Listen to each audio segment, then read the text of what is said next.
ప్రేమ స్వరూపులారా, ఈనాడు వినాయక చవితి. ఆనాటి నుండి ఈనాటి వరకు కూడాను వినాయకుడి యొక్క పూజ ప్రాచీనమైనటువంటిదే కానీ నూతనమైనటువంటిది కాదు.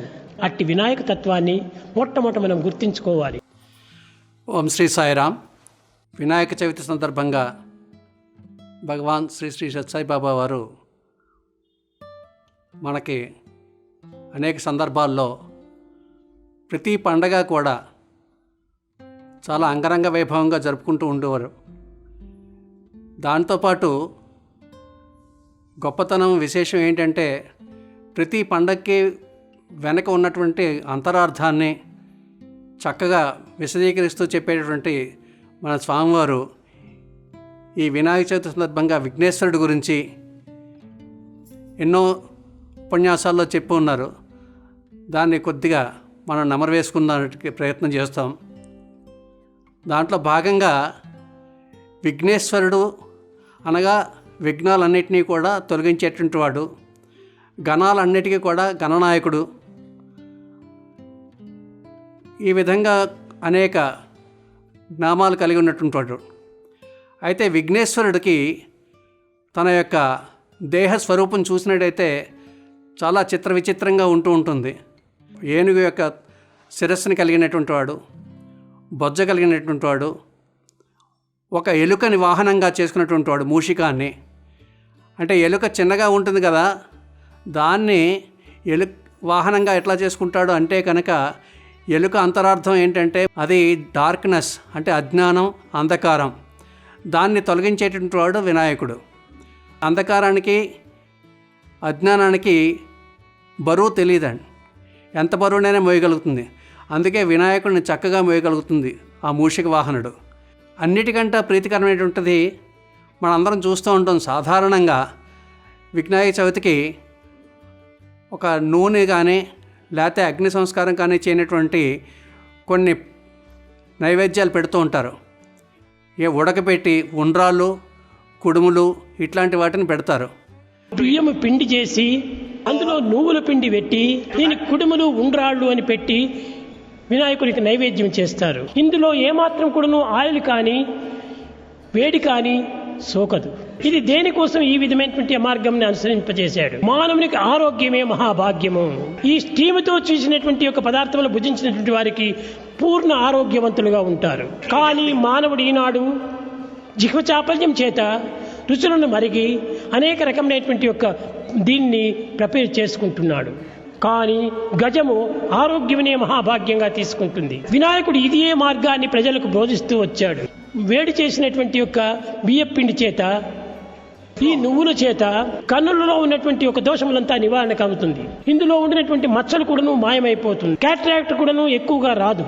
ఇది ఆవిరి చేత ఉడికినటువంటి యొక్క నువ్వులు, దీనిలో బెల్లం కలిపి ఈ రెండింటి యొక్క సంబంధమును కూడాను భుజిస్తము చేత వాతపిత్త శేషాదులను ఏమాత్రం కూడాను దగ్గర రానివ్వదు. కనుక బెల్లం చేత వాతపిత్త ఆశుధము నివారణ గావిస్తుంది. నువ్వుల చేత కన్నుల యొక్క దోషమును నివారణ గావిస్తుంది.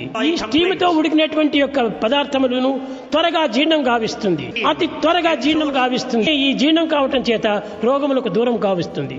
అదేవిధంగా మనం పూజ చేసేటప్పుడు అనేక ఆకులని, వాటిలో ముఖ్యంగా గరిక అంటే కనుక వినాయకుడికి చాలా అత్యంత ప్రీతికరమైనటువంటిది. గరిక అంటే గడ్డిపోచ. ఎందుకండి అంత గడ్డిపోచకి వినాయకుడు అంత ప్రాధాన్యత ఎందుకు ఇచ్చాడు అంటే కనుక మీరు ఎప్పుడైనా మనం చూసుకుంటే స్వామి చెప్పినటువంటిది, ఒక వృక్షం ఉంటే లేకపోతే ఒక చెట్టు ఉంటే ఏదైనా తుఫానో సైక్లోనో ఏదైనా వచ్చినప్పుడు లేకపోతే వరద వస్తే ఆ చెట్టు కానీ లేకపోతే ఆ వృక్షం కానీ మొక్క కానీ కొట్టుకుపోయే అవకాశం ఉంటుంది. ఎటువంటి పరిస్థితుల్లోనూ కూడా ఒడిదుడుకులకు అన్నిటికీ తట్టుకుని ఉండేటువంటిది, నిశ్చలంగా ఉండేటువంటిది, నిర్మలంగా ఉండేటువంటిది ఆ గడ్డిపోచ. అటువంటి భక్తిని మనం అర్పించాలి అనే ఉద్దేశంతో ఆ గరిక వినాయకుడు చాలా ఇష్టపడతాడు. 53, 54 లోపల నాన్నగారు స్వామి కూడా బయటికి వెళ్తాం ఏంటి అన్నీ అప్పుడు కొండ మీదకి వెళ్ళేవారు. వెళితే స్వామి ఓ రోజుని, చూడు సుబ్బారావు ఈ తెల్లగరికి లాగు అన్నారంట. గరికలో కూడా తెల్లగరికని రేరుగా ఉంటుంది.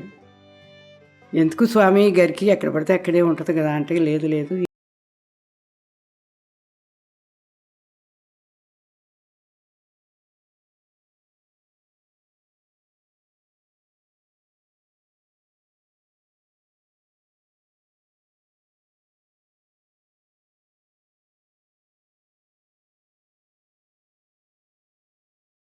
పరీక్షకి ఇది ఏమో తెలీదు, మా ఊళ్ళో స్టేషన్ మాస్టర్ ఒక ఆయన ఉండే, నెలాళ్ళ నుంచి వైజాగ్లో వెళ్ళి రక్త విరేచనాలకి ప్రయత్నిస్తే పాపం ఆయనకి ఏమీ తగ్గక మళ్ళీ వైజాగ్ నుంచి వచ్చేసారు. నాన్నగారికి బాగా అలవాటు వాళ్ళు. అయితే నాన్నగారు చెప్పారంట, నేను ఒక మాత్రలు పంపుతాను, నువ్వు ఏమైనా ఇవ్వండి మహాప్రభు, నేను చచ్చిపోతున్నాను అని ఆయన అడిగితే అలా 3 పూటలు ఇంటికాడే చేసి స్వామి ప్రసాదం వేసి ఇచ్చేవారంట. 3వ నాటికే ఆయనకి మామూలు నార్మల్ మనిషి అయిపోయాడంట. ఆయన అయ్యి బాబు ఎక్కడ తెలుసుకున్నారండి బాబు మీరు ఇది అని నాన్నగారికి ఎంతో చాలా ధన్యవాదాలని చాలా ఇదిగా చెప్పాడంట. అంటే ప్రత్యక్షంగా కూడా అలా నిదర్శనం కనిపించింది అన్నమాట. ఎప్పుడూ కాకుండా ఇంటికి వచ్చేటప్పటికే ప్రతిదీ కూడా అలాగా ప్రతి చిన్న విషయంలో కూడా మాకు వెంటనే చూపించేవారు. ఇంకొకటి ఏంటంటే, స్వామి విఘ్నేశ్వరుడు అంటే కనుక ఆయనే గురువు. ఆయనకు గురువు లేరు, మాస్టర్ ఆఫ్ ఆల్ మాస్టర్స్ ఆయన. విఘ్నేశ్వరుడు గురువు ఎవరండి అంటే ఎవరు చెప్పడానికి లేదు. అంటే ఏంట్రా అంటే ఇక్కడ విఘ్నేశ్వరుడు అంటే కనుక మన యొక్క అంతరాత్మ, కాన్షియన్స్. మన ప్రతి వారికి కూడా అన్నిటికంటే ముఖ్యమైన గురువు తన అంతరాత్మ మాత్రమే. చక్కగా విచక్షణ చేసి ఇది రైటు ఇది రాంగ్ అని చెప్పగలిగేటువంటిది ఆ అంతరాత్మ. ఆ అంతరాత్మతో పోల్చి అందుకే వినాయకుడికి గురువు అనేటువంటిది తనే గురువు. అటువంటి వినాయకుడిని మనం ఈరోజు తలుచుకోవడం అనేటువంటిది, స్వామి చెప్పిన చిన్న చిన్న అంతరార్థాలు మనం తెలుసుకుని దానికి అనుగుణంగా వినాయకుడి పూజ జరుపుకోవాలని మనందరం కూడా ఒకసారి ఆశించి అదే పంథాలో నడవాలని ప్రార్థిస్తున్నాం. ప్రొఫెసర్ కస్తూరి గారు ఒకప్పుడు చక్కగా మాకు స్వామి యొక్క ఎక్స్పీరియన్సెస్ విశదీకరిస్తూ వచ్చారు. దాంట్లో భాగంగా ఒకసారి కస్తూరి గారి మాటల్లో 1958లో స్వామి అమృతానంద అని ఒక ఆయన భగవాన్ శ్రీ సత్యసాయిబాబా వారి దర్శనానికి పుట్టపర్తికి వేయించేశారు. ఆ స్వామి అమృతానంద అప్పటి ఆయన వయస్సు 85 సంవత్సరాలు. స్వామి అమృతానందను చూసి ఇంటర్వ్యూ లోపలికి తీసుకెళ్ళేటప్పుడు అమృతం రా, అమృతం అని ఆయనని రమణ మహర్షి పిలిచేటటువంటి వాటండి. ఈయన రమణ మహర్షి భక్తుడిగా కూడా ఉంటే స్వామి అమృతానంద. స్వామికి ఎలా తెలిసింది? ఆయన ఎప్పుడో రమణ మహర్షి ఉన్నప్పుడు ఈయన రమణ మహర్షిని కలిసినప్పుడు అమృతం అని పిలుస్తూ ఉండేటుంటాడు. అదే మాటతో, అంతే ప్రేమతో, అంతే ఆప్యాయంతో స్వామి పిలిచేటప్పటికీ ఈయన ఒక్కసారిగా స్వామి భగవంతుడు అని గుర్తించగలిగేటట్టు ఒక తేజస్సు ఒకటి కనపడింది ఆయనకి. కనపడి లోపలికి తీసుకెళ్ళిన తర్వాత, అమృతం నువ్వు గణపతి హోమం చేసావు కదా అన్నారు. ఈయన అమృతానంద ఆయన 7 ఏళ్ల వయసు ఉన్నప్పుడు ఆయన గణపతి హోమం చేశాడు. ఆయన 7 ఏళ్ళ వయసు అంటే ఇప్పుడు 85 ఏట. ఇక్కడ 1958లో ఇక్కడికి వచ్చినప్పుడు ఆయన 7వ ఏట అంటే స్వామి ఇంకా అవతారం దాల్చలేదు. అప్పటి విషయాన్ని స్వామి ఆయనకి చెప్పి, అవును స్వామి అంటే గణపతి హోమం అంటే ఎట్లా చేస్తారు స్వామి? 41 రోజులు, రోజుకి 1000 చొప్పున మూలమంత్రాన్ని చదువుతారు. ఒక్కొక్క మూలమంత్రానికి ఒక్కొక్క కొబ్బరికాయ కొట్టి దాంట్లో ఆహుతి చేస్తారు యజ్ఞగుండంలో. అంటే 41 రోజులు 41,000 కొబ్బరికాయలు. దాని యొక్క అవుట్పుట్ ఏంటి, దాని యొక్క రిజల్ట్ ఏంటి అని అడిగారు. స్వామి ఆఖరణ 41,000 కొబ్బరికాయలు కొట్టిన తర్వాత దాంట్లో వేసినప్పుడు ఒక బంగారు వినాయకుడు దానిలోంచి పైకి వచ్చి మనల్ని అనుగ్రహిస్తాడు స్వామి అని ఆయన చెప్పడం జరిగినప్పుడు స్వామి అన్నారు, మరి నీకు దొరికిందా ఆ దర్శనం అన్నారు.